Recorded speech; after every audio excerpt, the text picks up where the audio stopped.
Well, no, I'm not. I'm going to run the next term. Work is my happy place. Some people like to retire. Some people like to go to the beach.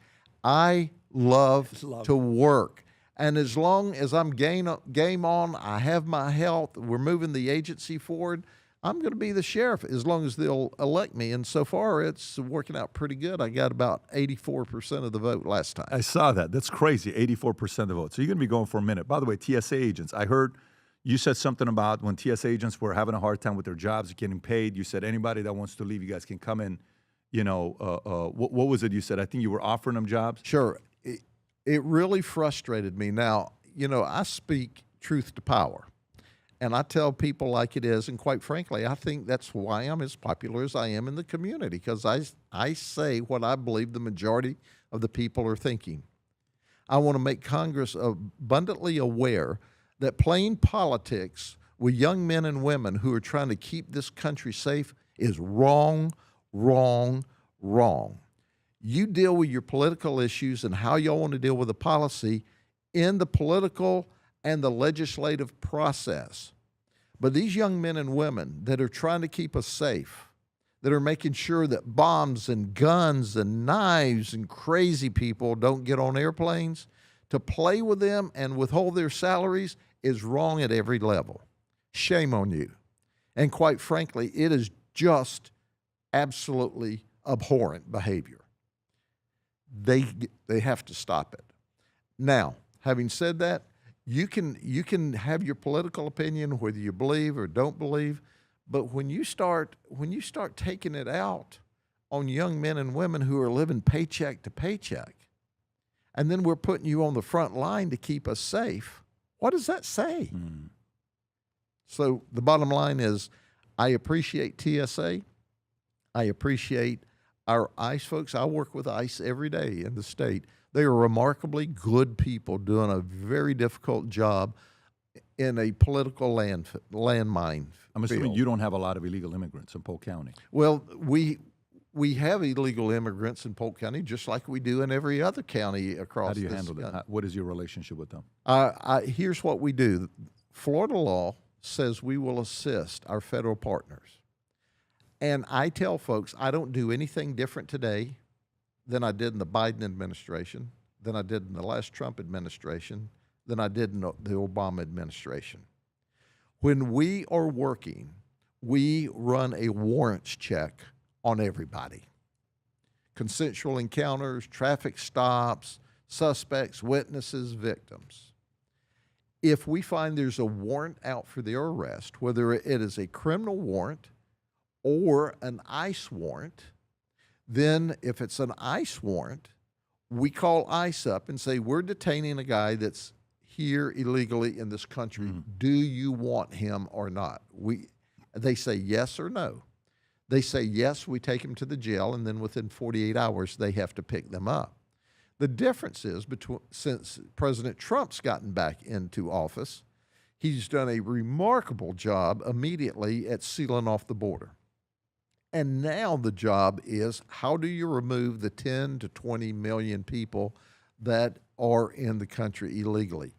Well, it is physically impossible to get all 10 or 20 million people out through the due process system in your life or their lives. So we prioritize, starting with the worst first, starting with the criminal committers.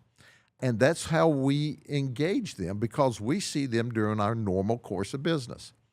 In our county, we're not going to Home Depots. We're not going out into strawberry fields or citrus groves. We're not going onto construction sites. What we're doing is we're doing our job, and when we bump into them, we notify ICE. ICE says to hold them, we hold them. And that's the appropriate thing to do. Yeah, and everything you're saying is just a lot of common sense, which, by the way, a lot of people are, Floridians at least, when I speak to them. I've only been here for 5 years, a little over 5 years. We lived in Dallas for 5 years, and we lived in California for 20-some years, minus my time in the military, Germany, and Iran. But a lot of people are moving to Florida. Are you concerned long-term? Like you're seeing the wealth tax of what Mamdani and those guys are doing in New York, or California, the mess that they're doing with the wealth tax, or Illinois crime being horrible. So Griffin and some of these guys are just moving down here. How worried are you with the way of thinking may change in Florida if more and more people from these liberal states end up in Florida? Are you concerned about that or not really? Well, what I've found is the people that are moving to Florida from these liberal states, percentage-wise, are conservative. They're running from that craziness. They are running from it, and we welcome them with open arms. But when I go through my retirement communities and my new communities, we've added 135,000 new people in our county in like 5 years. 135 in 5 years? In 5 years. So you've gone up 13%, 14% in the last 5 years. That's right. And what types of people? And retirees, new businesses, or businesses moving to Florida, remarkable people, remarkable. But here's what I tell them. You moved here for warm weather in the winter. And they go, yeah. You moved here for lower taxes than you had where you came from. And they said, yeah. And I said, and you also moved here because it's safe. And they said, yeah, that's really why we moved here first. And I said, well, do me a favor. Don't vote the way the majority did where you came from. You'll still have warm weather in the winter, but you won't have lower taxes and you won't have lower crime because the decision makers we elect to the majority of the House, majority of the Senate, the governor, your mayors, your city commissioners, and your county commissioners, they are the ones that pass the laws or the rules that determine whether or not you care more for the criminals or more for the law-abiding citizens. And in Florida, we care more for the law-abiding citizens. Last question before we wrap up. Reform, prison reform, okay?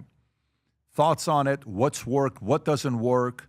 You know, your amount of experience you have is how many good case studies you have as a guy that went in for 10 years, came out, became a good contributing citizen that's done very well for himself, and if yes, why? Yes. Let me tell you that we're always hearing about criminal justice reform, reform. Well, we only need to reform what doesn't work. And what does work is the criminal justice system in Florida. Crime is down. Criminals aren't running wild. There needs to be reform in Chicago, but the reform needs to be locking more people up and getting people's attention.